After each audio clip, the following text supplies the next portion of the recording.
거대한 것 생각하지 마시고 나의 삶의 끝이 어떻게 끝날까? 이것을 좀 생각하시면 좋겠습니다.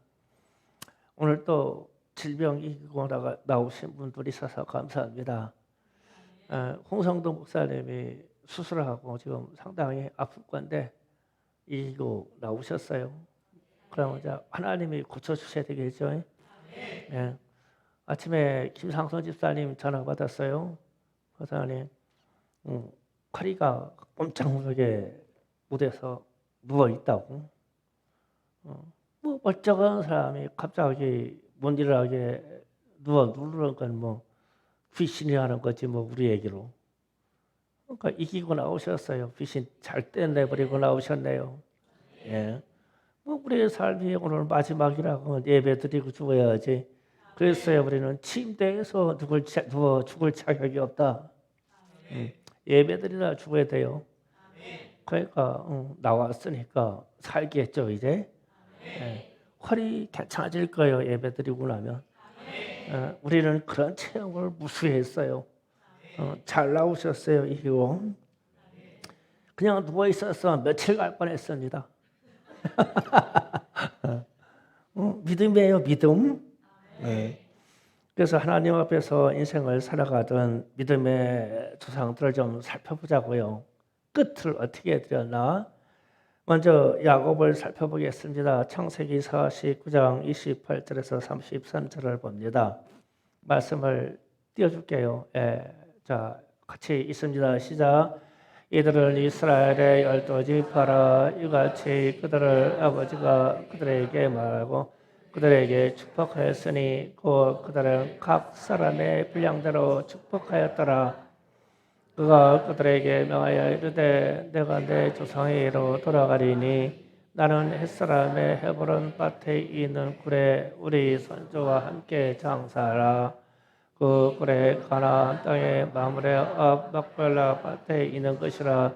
아브라함이 햇사람에게 헤브론에서 밭과 함께 사서 그의 매장지를 삼았으므로 아브라함과 그의 아내 사라가 거기에 장사되었고 이삭과 그의 아내 리브가도 거기에 장사되었으며 나도 레아를 그곳에 장사하였노라.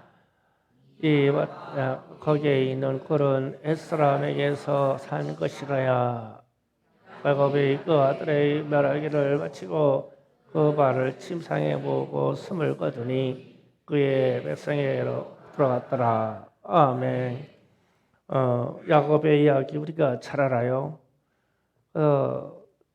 마지막 숨 거둘 때가 되었어요. 그러니까 야곱의 이 세상 삶의 끝날이 왔어요. 그래서 12 아들을 다 불러놓고 그들의 분량대로 축복하여 기도해주고 그리고 유언같이 말합니다. 하나님이 가나안 땅을 우리에게 아브라함 조상에게 주신다 했으니 내가 애굽에서 죽더라도 나를 갖다가 가나안 땅에 있는 아브라함과 이삭이 묻혀있는 땅 그리고 할머니, 어머니 그리고 나의 아내 레아가 묻혀있는 곳에 나를 갖다 장사하라.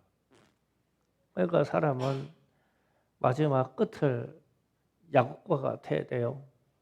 그래서 제가 가끔 여러분에게 말합니다. 충성교회 출신들은 침상에 누워서 죽을 자격이 없다. 예, 자손들을 다 불러다 놓고 축복하고 죽어야 돼요. 그러면 이렇게 되려면 우리의 삶이 얼마나 강건해야 되겠어요. 믿음이. 야곱과 같이요. 그리고는 자기가 묻힐 자리를 신앙에 있는 곳으로 가야 돼요. 그러니까 아브라함이 묻혀있는 땅으로 가듯이 우리는 우리의 신앙의 땅으로 가야 돼요. 저런데 어디 이상한 공동무지로 가지 마시고 우리는 신앙의 땅 이곳에 넓은 산지가 있으니까 이곳으로 오세요. 유언을 그렇게 해야 돼요. 우리 충성교회 그 위에 태극기 있는 데다가 나를 묻으시오. 이 정도는 돼야 돼요. 그게 믿음이니까 나가지고 무슨 무슨 영지가 있는 어디로 보내세요? 뭐 어디 낙골당 어디로 보내세요? 그런 얘기하지 마시고요. 그러면은 그런 게 있어요. 사람이 꼭 묻혀 있는 자리가 흔적이 돼서 그런 거는 꼭 아니지만 항상 생각나고 기도하게 돼 있어요. 그래서 그 막발라 굴에 묻혀 있는 조상들 때문에 야곱이 꼭 그리로 가야 되겠어요. 그러면 그리고 나서 야곱에게서 끝나는 게 아닙니다. 애굽의 총리였던 요셉이 창세기 50장 24절 25절에서 말합니다. 또 다 같이 읽어보겠습니다. 요셉이 그의 형제에게 이르되 나는 죽을 것이나 하나님이 당신을 돌보시고 당신들이 이 땅에서 인도해 내사 아브라함과 이삭과 야곱에게 맹세한 땅에 이르게 하리라고 요셉이 또 이스라엘 지파 자손에게 명세시켜 이르기를 하나님이 반드시 당신들을 돌보시고 당신들은 여기서 내 해골을 메고 올라가겠다 하라 하였더라. 아멘. 요셉이 자기 아버지 야곱이 하는 행위를 봤어요. 이제 요셉도 이제 끝날이 왔어요. 자기 인생 끝날이 왔는데 하나님이 아브라함과 이삭과 야곱에게 맹세하고 주리라고 한 땅 그곳에 갖다 나를 묻어라. 그런데 내가 죽은 후에 곧바로 갈 수 없는 현상이 나와요. 그러니까 총리인 이 사람이 죽으니까 애굽 사람들이 총리였던 신분 때문에 애굽에다가 그 시체를 두려고 했죠. 그런데 그런 얘기를 합니다. 앞으로 400년 후에 일어날 일인데 400년 후에 일을 얘기하는 거예요.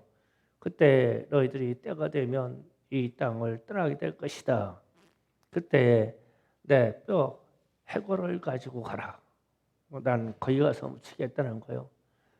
그러면 우리가 그와 같은 믿음의 고백으로 그렇게 간다면 얼마나 이게 큰 믿음의 견자랄 거예요. 그러니까 우리는 영적인 천국을 얘기하게 되겠죠. 천국에서 만납시다 이런 말을 하겠지만 우리의 마지막도 이와 같기를 원해요. 약과 같은 소망이 있기를 원합니다. 그런데 성경에는 이렇게 믿음의 사람들의 소망만 있는 것이 아니라 비참한 사람들의 이야기도 있어요. 그 중에 한 가지가 사울왕 이야기입니다. 사무엘상 31장으로 한번 가겠습니다. 사무엘상 31장 6절을 잠깐 보겠습니다.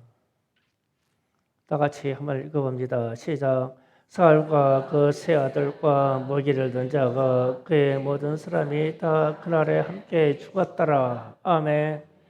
사울 왕이 하나님의 말씀을 불순종한 이후에 하나님이 돌이킬 기회를 여러 번 줬음에도 불구하지 않고 회개하지 않고 다윗을 미워하다가 전쟁에서 죽었는데 자기의 족속 중에 아들들과 자기의 수종드는 부하들과 함께 전장터에서 한꺼번에 다 죽었어요. 그런데 예를 들어서 생각해 보세요. 부모된 자가 자기 자손이 세상에서 퍼져나가기를 원하는데 자손을 다 불러가지고 부모된 자가 함께 죽는 이런 일이 생기면은 그게 죽을 맛이겠어요? 하나님께 불순종하다가. 그런데 거기에서 끝나는 게 아니라 8절에서 13절 보면 더 기가 막힌 이야기가 나와요. 또 같이 읽어보겠습니다. 8절부터 13절까지. 그 이튿날 브레스람 딸이 죽은 자를 밝히러 왔다가 사울과 그의 세 아들이 길보아에서 죽은 것을 보고 사울의 머리를 베고 그 갑옷을 벗기고 자기들의 신당과 백성에게 알리기 위하여 그것을 브레스 사람의 땅의 사방에 보내고 그의 갑옷과 집에 두고 그의 시체는 벳산 성벽에 못 박음에 길라자베스 주민들이 블레셋 사람들이 사울에게 향한 일을 듣고 모든 장사들이 일어나 밤새도록 달려가서 사울의 시체와 그의 아들들의 시체를 벳산 성벽에서 내려가지고 야베스에 들어가서 거기서 불사르고 그 뼈를 가져다가 야베스의 아셀나무 아래 장사하고 7일 동안 금식하였더라. 아멘. 근데 죽었던 때 블레셋 사람들이 사울의 머리를 빼서 머리를 승리의 기점으로 자기 땅에 사방에다 보내서 봐라. 사울의 머리를 베어갔다고 사방에다 돌리고 시체는 성벽에다가 매달아 놨어요. 그러니까 머리 없는 시체가 되겠죠. 머리는 사방으로 인사차 돌아다니는 거예요. 죽었다고 알리러. 이렇게 비참하게 죽었어요. 그래서 그런데 원인은 단 한 가지예요. 이 사람은 이스라엘의 초대 왕입니다. 초대 왕인데 하나님의 말씀에 불순종했다가 그러면 이 사울 왕의 끝날은 불순종으로 말미암아 그렇게 비참하게 죽었어요. 그래서 우리는 이런 사실을 보고 우리가 세상 끝날까지 복음을 전파합니다. 이러면 끝날을 거대한 세상 끝날에 우리가 무엇을 하리요? 내 인생의 끝날에나 좀 책임져 보자. 그래서 제가 이런 얘기를 하는 거예요. 불순종한 사울 왕이 이렇게 비참한 최후를 맞이하였더라. 우리는 순종의 삶을 살기를 원합니다. 여기에 비해서 엘리야라는 사람의 이야기가 열왕기 하 2장 11절에서 나옵니다. 또 함께 읽어보겠습니다. 열왕기 하 2장 11절 다 같이 한번 쓰겠습니다. 시작. 두 사람이 길을 가면서 말하더니 불스레와 불말이 두 사람을 걸러놓고 엘리야가 회오리 바람으로 하늘로 올라갔더라. 아멘. 엘리야라는 선지자가 하나님 앞에 충성되게 순종하고 말씀을 전하다가 육체의 죽음을 보지 않고 하늘로 올라가 버렸어요. 그런데 이런 사람도 있어요. 얼마나 영광이겠어요. 사모할 만 일이죠. 그 창세기에서 나오는 에녹이라는 사람도 하나님을 기쁘시게 하시고 하나님과 동행하다가 그도 하늘로 올리웠더라. 죽음을 보지 않고 하늘로 올라갔다는 두 사람의 이야기가 나옵니다. 그러면 이런 사람들은 얼마나 하나님께 충성하고 하나님을 기쁘시게 하셨으면 인생 끝날을 육체의 죽음을 보지 않고 하늘로 올리셨을까? 대단한 일이죠. 그러니까 인생 끝날이 이런 사람들의 끝날도 있다고요. 그리고 또 반대로 또 비참한 사람 이야기가 있습니다. 이세벨 이야기가 나옵니다. 열왕기 하 9장 34절에서 36절을 잠깐 보시겠습니다. 열왕기 하 9장 34, 36절 자, 다 같이 함께 있습니다. 시작. 예후가 들어가서 먹고 마시고 이르되 가서 그 저주받은 여자를 찾아 장사하라. 그는 왕의 딸이니라 하매 그 장사를 한즉 그 두벌과 그의 손외에 찾지 못한지라. 돌아와서 전에 예후가 이르기를 이는 여호와께서 그 종 디셉 사람 엘리야를 통하여 말씀하신 바라. 이르시기를 이스라엘 토지에서 걔들이 이세벨의 살을 먹을지라. 아멘.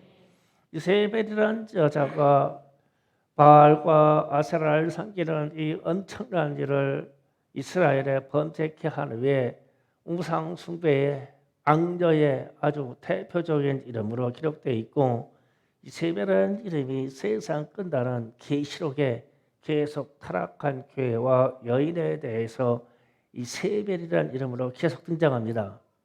그런데 이 여자가 이스라엘 전역에 얼마나 우상 숭배를 하게 했냐면은 바알의 신상을 섬기는 남자 신과 여자가 섬기는 아세라 신상에 같이 항상 식사할 때 왕의 젖을 먹게 했어요. 그래가지고 이 남녀 선지자라고 하는 이 우상 숭배자들이 얼마나 음란한 짓을 많이 하는지 그냥 그것을 본받아서 이스라엘 전역에 음풍이 불었더라고요. 음풍. 음란하고 그냥 가능하고 이런 일이 됐어요. 하나님이 이 일을 엄청 싫어하셔서 돌이키라고 해도 이세벨이라는 여자가 자기 남편이 죽고 자기 아들이 전쟁에서 죽어도 이 여자만은 살아서 계속 우상 숭배 일을 했어요. 그래서 이제 나중에 에우라는 장군이 이스라엘의 왕이 되면서 이 이세벨을 처형하는데 어떻게 처형하냐면 왕궁에 있는데 이 여자가 옥상 난간에 서 있을 때 예후가 그랬습니다. 저를 밀쳐 떨어뜨릴 사람이 있느냐 했을 때 넷이 두 명이 이 왕비를 그러니까 왕후죠 왕후를 그 난간에서 밀어 떨어뜨려서 죽었어요. 죽었는데 떨어져서 죽자마자 사방에 있는 들개들이 와서 다 뜯어먹었어요. 다 뜯어먹어서 지금 얘기처럼 다 뜯어먹고 뭐만 하면 두개골 그러니까 머리 껍데기는 다 벗겨 뜯어먹겠죠. 두개골 그리고 손바닥하고 발바닥만 남았어요. 왜 손바닥하고 발바닥이 나오냐면 이게 찔겨서 개들도 안 먹는 거예요. 이게 손바닥 발바닥은 찔겨요. 우리 평생 서서 사는 발바닥이 얼마나 찔깁니까? 개도 안 먹고 요 세 가지만 남겨놨어요. 그래서 우상 숭배 받은 자의 심판의 본보기로 그렇게 성경은 기록해놨죠. 그래서 인생 끝을 아무리 왕의 왕으로 살았어도 세상을 뒤흔드는 권세자로 살았어도 하나님 앞에 순종되지 않은 여인의 삶이 이렇단 말이에요. 그래서 이 사람의 끝은 참 불황의 끝을 맺었으며 하나님께 버림받은 바가 되었죠. 그래서 우리가 인생의 끝을 우리 자신이 돌아보자 해서 지금 성경의 인생의 끝을 이렇게 맺는 사람들의 이야기들을 제가 이끌어내 봤어요. 믿음으로 인생의 끝을 아름답게 맺는 사람이 있는가 하면 하나님의 말씀에 불순종하여 그렇게 인생을 처참하게 끝맺는 사람들이 있더라. 그러면 우리는 순종의 삶을 살아야 되겠죠. 그래서 오늘 본문을 통하여서 예수님이 제자들에게 말씀하십니다. 하늘과 땅의 권세를 주님이 가시다고 하고 제자들에게 너희는 세상으로 가라 그랬으면 좋은 일이 많겠죠. 우리 생각이에요. 우리 생각. 그러니까 하늘과 땅의 권세를 예수님이 다 가지셨는데 그 제자들이 세상으로 나가면 얼마나 권세에 있는 일, 좋은 일 많이 할 수 있겠어요. 그런데 결과적으로는 그렇게 되지가 않았어요. 좋은 일만 일어난 것이 아니라 예수는 주는 살아계신 하나님의 아들이시고 그리스도라고 말씀하고 예수는 부활하셨다는 말씀을 전하고 예수님이 다시 오신다는 말씀을 전할 때 그때 당시의 일은 죽음뿐이었어요. 이 말을 하면 죽어요. 순교입니다. 그런데 오늘날 세계 각지에서도 무수한 순교의 이야기가 나오죠. 지금 터키 땅에서도 지금 지진이 나는 그 땅에서도 김천국 선교사라는 분이 얼마 전에 순교당했죠. 처참하게 순교당했죠. 왜 순교당했냐면 예수를 전하고 성경 공부시킨다고 순교당했어요. 그냥 산채로 배를 갈라가지고 장기를 다 끄집어내가지고 난도질했어요. 이 청년들이. 그렇게 죽었어요. 그런데 제가 지난주 목요일에 터키에서 귀국한 이 선교사 단기 선교사 팀들을 만나기 위해서 잠깐 목사님들 모임을 만나는데 지금 지진 일어난 그 자리에 가셨던 목사님이 3일 사이로 귀국하신 분이 있어요. 그분이 거기 가가지고 기도를 하는데 거기에 있는 선교사들의 모임의 기도가 하나님 이 땅에 믿음의 사람 80만 명을 주시옵소서 이렇게 기도한대요. 그런데 실제로 8,000명도 없대요. 믿음의 사람이. 그러니까 이분이 그러는 거예요. 이런 일이 아니고는 하나님께로 돌아올 사람이 있겠냐는 거예요. 그런데 그 땅에서 도리어 기독교인들은 지금 막 구제하고 사람을 살리려고 현장에 뛰어들어갔는데 이슬람 사람들은 다 그냥 엉덩이 쳐들고 기도만 하고 있다네. 알라여 이들을 구원하소서. 이게 기도할 때하고 일할 때를 구분을 못하는 거예요, 이게. 아니 사람이 지금 나무에 막이 건물 장더미에 다 깔려 있을 때 뛰어가서 구원해야지. 그때는 기도할 때가 아니잖아요. 그러니까 참 기가 막힌 거예요. 그럼 그런 신이 무슨 사람을 구원하겠냐고. 그 막 선교사들하고 막 기독교 팀들 들어가지고 막 엄청나게 지금 전도하면서 사람들을 막 구조하고 있죠. 그런데 이런 거는 언론에 안 나와요. 공식적인 정부 기관에서 움직이는 데만 언론에 나오죠. 어쨌든 그 땅에 80만 명 이상의 성도를 달라고 기도하는데 그 땅에 지진이 일어났을 때 하나님이 그 방법, 이런 방법 아니고는 어떻게 사람들을 하나님께로 돌아오라고 할까? 진짜 기독교인이 1%도 안 되는 그런 데에서. 그래서 이거는 하나님이 하는 일이고 이런 일로 인해서 많은 사람들이 주께로 돌아왔으면 좋겠어요. 지금도 수없이 이 땅에서는 순교의 일은 일어나고 있어요. 그런데 우리가 본문 말씀을 읽으면서 나가서 너희는 이 땅에서 복음을 전파하는데 복음을 전파하면서 주님이 볼 것이다라고 말씀하시고 세상 끝날까지 함께한다고 하시면서 이 끝을 말씀하셨는데 제자들의 삶도 그들이 생명을 하나님께 드렸는데 제자들이 하나같이 어떻게 죽었냐는 거예요. 그 끝을. 그래서 이름을 바뀔 것까지 없지만 십자가에 거꾸로 매달려 죽고 목 베어서 죽고 명 베어서 죽고 사자 먹이로 죽고 돌 맞아서 죽고 가죽 벗겨서 죽고 사지가 잘려서 죽고 끓는 기름솥에서 죽고 불가마에서 죽고 화형으로 태워 죽고 이렇게 죽었어요. 마감을 순교로. 그런데 이들이 왜 그렇게 했을까? 그러면서 이 순교의 역사를 보니까 이런 얘기가 있어요. 처음에는 이해하기 힘든 예가 있어요. 염소 가죽을 씌워놓고 햇빛에 말렸다고 하는 게 저기 있어요. 그래서 제가 염소 가죽을 생 가죽을 사람에게 씌워놓으면 어떻게 되냐? 팔다리 나가지고 괜찮을 거 아니야. 그런데 처음에 이 가죽을 생 가죽을 입혀놓으면 잘 늘어나서 웬만한 사람 몸집이 다 들어간다네. 그런데 이제 햇볕에 말리기 시작하면 그러니까 가죽 벗겨서 죽이는 거는 그냥 고통 중에 죽는데 이 가죽이 말라 들어가가지고 오그라들기 시작하면은 그냥 상상해 보세요. 팔다리가 나와 있으면 피가 안 통해서 이 손과 발이 먼저 시커멓게 죽어서 썩는다네요. 가죽이 혈액을 안 보내니까.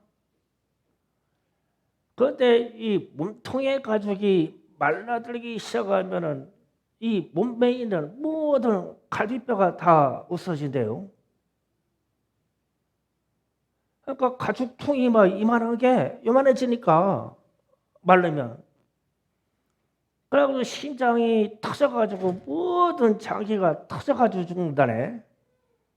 그런데 이게 서서히 진행되잖아요. 가죽이 확 말르는 게 아니잖아요. 그렇게도 했다네. 믿음의 사람들에게.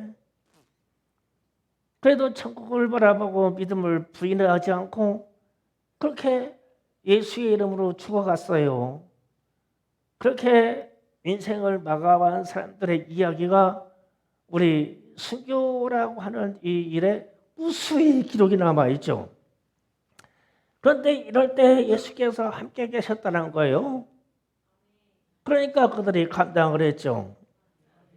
그러면 우리의 삶의 끝자락을, 우리의 끝날을 어떻게 마감해야 될까라고 했을 때 우리 주님이 함께 하신다는 그 마감은 복음 안에서 죽어야 되고 복음을 말하고 죽어야 되고 복음을 전하면서 생애를 마감해야 된다는 거예요.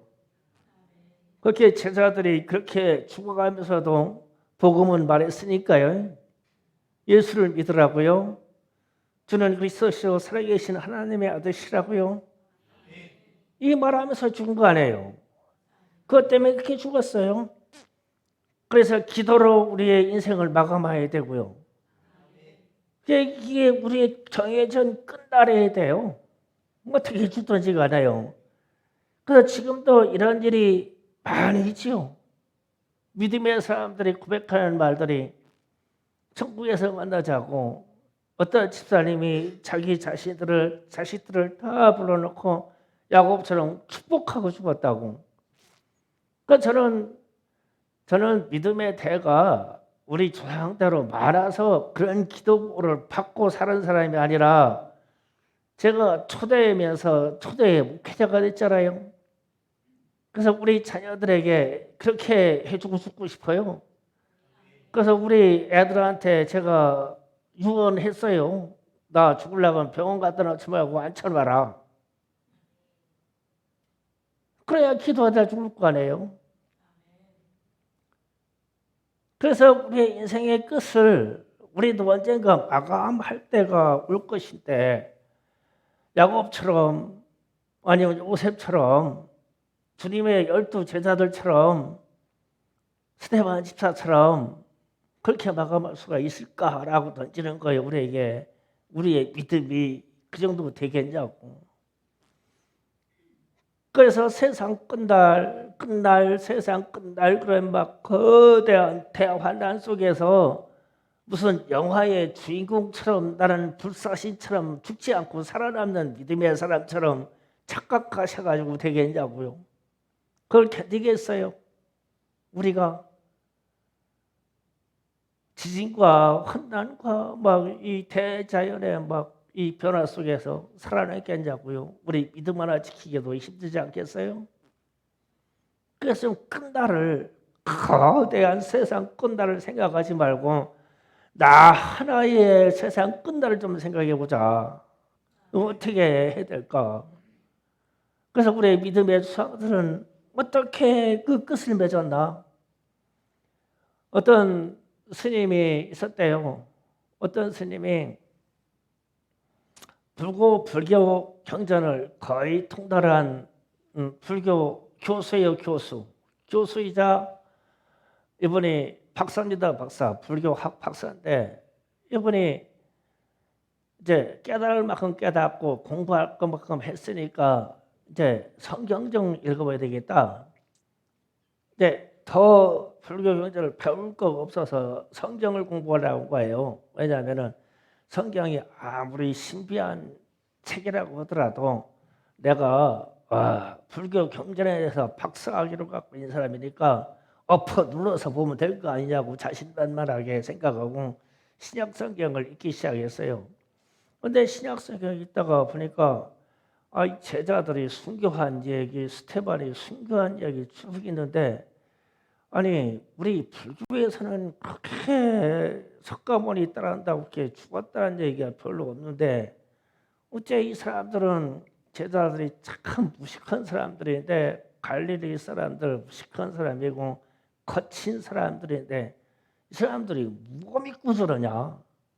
그래서 제자들의 행적을 다 찾아보기 시작한 거예요. 성경에서 찾아보고 서점에서 책자를 통해서 찾아본 거예요. 찾아보니까 다같이 상상을 초월하는 방법으로 죽음을 맞아서 죽은 거예요. 그래서 이 사람들이 왜 저렇게 죽나 했더니 보니까 예수님의 부활을 직접 봤기 때문에 자신들도 부활을 믿는다는 거예요. 이야 참 미쳤어. 사람이 다시 산다고 저러네. 그러면서 이제 계속 연구하다 보니까 이 사람이 은혜를 받았어. 충격을 받았어.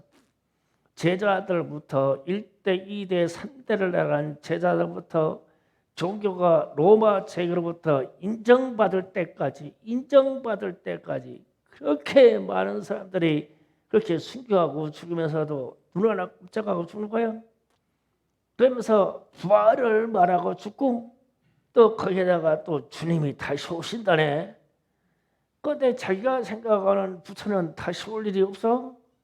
윤회라고 해서 우리가 다시 죽었다 태어나고 다시 죽었다 태어나고 우리는 죄만 짓다가 태어나서 죽고 살고를 얘기하는데 예수님이 다시 오서 이 땅을 심판한다고 그러네.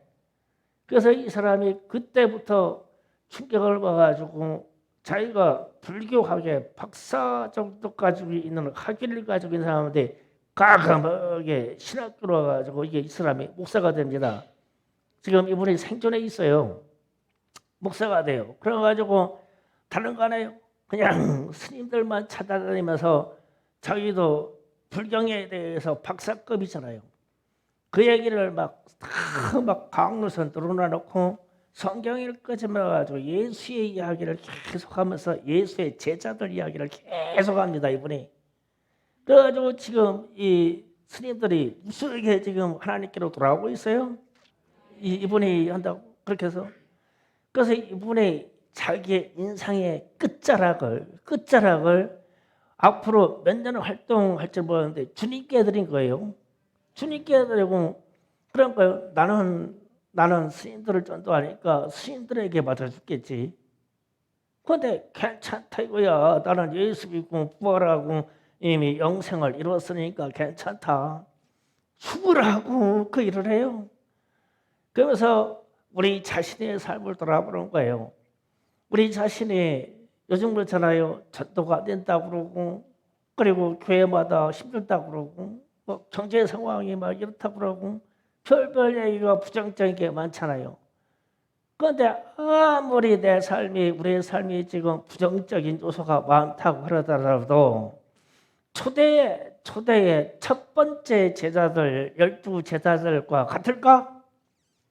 그때 당시에 있는 집사들하고 같을까? 스테반 집사님들이 활동하는 그때와 같을까? 1대, 2대, 3대를 거쳐가는 그 제자들 삶에다 비우면 우리는 너무 편하고 너무 가진 거 많고 너무 많은 부자가 아니라는 거예요. 그러면 이럴 때 우리도 우리의 인생의 끝자락을 좀 생각해 보자. 그냥 거창하게 생각하지 말고 다음 주 한 주만 삶을 우리에게 허락한다고 생각해 보자. 한 주간을 어떻게 살아야 될까? 마지막이요 진짜 이 한 주간이. 그럼 우리의 삶을 어떻게 살까? 세상 끝날 거대한 환난과 심판에는 그 끝날이 아니라 내 생애 내 삶의 끝날 좀 우리가 생각해 보자. 우리는 그렇게 완벽하냐고. 이 죽음 앞에서 완벽하냐고. 여전히 사람을 미워하고 여전히 사랑과 더불어 아파하다가 그렇게 죽을 거냐? 아니면 나도 예수님 닮아서 모든 사람 용서하고 사랑하고 그리고 내 자손들을 진짜 내가 무슨 능력이 있어서 이들에게 축복하고 죽겠냐? 그게 쉬울 것 같으냐? 평상시에 내 믿음을 어떻게 지켜오고 어떻게 관리했기에 내가 죽음의 문턱인 내 인생의 끝자락에서 마지막에서 내 자손들과 내 이웃을 놓고 다 축복 기도하고 죽을까? 그렇게 깨끗하게 내 죽음 하나 놓고 내 시체 하나 땅바닥에다 놓고 그렇게 발버둥 치고 고통스럽게 하다가 죽을까? 내 인생의 끝자락이. 제가 신학교를 갔는데 드디어 마지막 학문인데 면접 시간이 왔어요. 면접 시간에 교수님이 다른 사람들에게는 성경에 대한 이야기를 좀 이렇게 묻고 질문하는데 나는 나이 먹어서 갔잖아요. 그랬더니 좀 쉬운 문제를 주셔야 되는데 나한테 믿음이 뭐라고 생각하십니까? 그런 거요. 근데 맨날 믿음 얘기 들었는데 믿음이 뭐냐고 물으니까 이게 백지 상태가 되는 거요. 그 믿음을 뭐라고 설명하지? 참 수없이 믿더라 들었는데, 그래서 한 가지 예로 들어서 말씀하셔도 말해도 되겠습니까? 그러니까 하여튼 면접 시간이니까 원하는 대로 말해보래. 그래서 갑자기 우리가 섬기던 어떤 집사님 생각나는 거예요. 어떤 집사님이 교회를 열심히 다니고 11조 생활도 열심히 했는데 죽음에 대해서 임종단계에 와가지고 나 좀 살려달라고 막 발바닥을 치면서 나 안 죽겠다고 하는 그런 사람이 한 분이 있었습니다.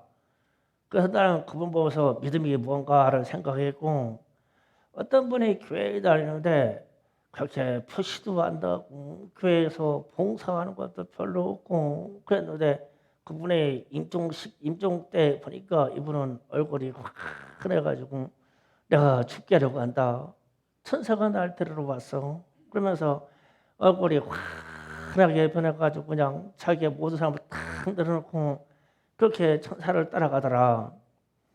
그래서 두 가지 현상을 보고는 나는 체험적으로 교회를 그렇게 다녔던 천사처럼 그렇게 임종을 맞이했던 그분이 난 믿음이 좋았다고 믿어진다. 교회에서 그렇게 봉사하고 11조 했다고 막 자랑하고 하는 사람이 죽을 때 보니까 막 발버둥 치고 펄펄 뛰더라. 나 안 죽게 해달라고. 그런데 우리는 우리의 죽음을 마지막 자락에서 정리할 때, 야, 사모하는 주님 만나야 되겠기에, 그 좋은 천국 가야 되기에 빨리 들어가라고 사정해야 될 거 아니요. 하나님, 나 좀 빨리 들어가세요. 그냥 탁탁 털고 가야 되니까. 그래야 될 거 아니에요, 마지막에. 그래서 빨리 가야 되겠기에 그냥 우리 자손들에게 막 우리 손자들 세대까지 막 이름으로서 막 축복해주고 야곱처럼. 그러고 가면은 얼마나 좋겠어요. 자식들 막 자식들 막 다 보고 있고 막 그냥 교인들 다 보고 있는데 나 좀 안 죽게 해달라고, 나 좀 안 죽게 해달라고. 여러분은 어떤 삶을 선택하겠어요? 그래서 이 끝자락이라고 하는 게 이게 내 의지대로 내 뜻대로 되는 게 아니라는 거예요. 이게 성령이 붙잡아 주셔야 되죠. 하나님이 붙잡아 주셔야 되죠. 그래서 제가 말씀에 처음 들어올 때 말씀드린 그 멘트가 거대한 세상 말세 얘기하지 말고 오늘은 내 자신의 마지막 좀 생각해 보자. 내가 이 시간이 이 예배 후에 다음 주 시간에 내가 이 마지막이라고 하면 나는 내 가족들과 내 자녀들과 교회와 이웃들에게 무엇을 하고 마지막을 마감할까? 어떻게 하고? 뭐 이렇게 살다가 예, 아주 오늘 우리 김상수 집사님의 인생 마감 잘하셨어요. 누워 있는 게 아니요. 예배 못 가게 귀신이라 누르고 있는 거 가지고 그 가위 눌려가지고 허리 눌렸는데 아이고 그러니까 그냥 강경수가 그냥 안에다가 침대에다 탁 뉘어주면서 편안히 쉬어라. 그러니까 좋아가지고 그냥 편안히 쉬어라. 그 갈등 많이 가지고 교회 갈까 편안히 쉴까, 교회 갈까 편안히 쉴까. 그래가지고 전화해가지고 떠보는 거예요. 교회 오지 말라고 할까봐. 이게 교회 오라고 아픈 거예요. 그럼 교회 오라고 아픈 거니까 그냥 몸은 낫는 거지. 우리는 그런 체험 많이 했어요. 그러니까 우리 사모하고 그런 얘기한대요. 우리 사모님이 제 동생이 죽고 장례 치른 그날 우리 집에서 식구들 다 자는데 내 동생 침대에서 잤어 그날. 그런데 천하에 우리 사모님이 귀신이 와가지고 허리를 눌러가지고 꼼짝 못하고 누워있는 거야. 꼼짝 못하고 진짜 꼼짝 못하고 허리에 눌려서. 그래서 이제 우리 둘이 얘기해가지고 합의했죠. 새벽 예배 가야 낫는 병이요. 그래가지고 안에다가 꼼짝 못하는 막대기 같은 사람을 안에다가 봉고차에다 우겨 넣어서 싣고 와가지고 새벽 예배 와서 새벽 예배 드리니까 낫더라고. 그래서 김상우 집사 얘기하길래 우리 얘기했어. 교회 오면 낫는데 누워있으면 3, 4일 갈 거야 아마 일주일. 야, 믿음 좋아, 김상선 집사님. 그런 정신이 우리의 인생을 어떻게 마감하느냐라는 것에 대해서 믿음이 평상시에 이렇게 만들어져 가는 것이다. 그래서 그 순간에 성령이 나를 붙잡아 주셔서 진짜 허리에 힘, 마지막 힘을 탁 줘서 일으키시고 우리에게 마지막 인생의 말을 우리 자녀들에게 던질 때 희망과 사랑과 천국에 대해서 말을 하고 깨끗하게 가실 수 있다면 우리의 끝날은 아름답지 않겠는가 이게요. 그래서 여러분이 젊거나 연세를 드셨거나 끝날이 아름답기를 예수 이름으로 축복합니다. 주여 삼창하고 기도합시다. 주여, 주여.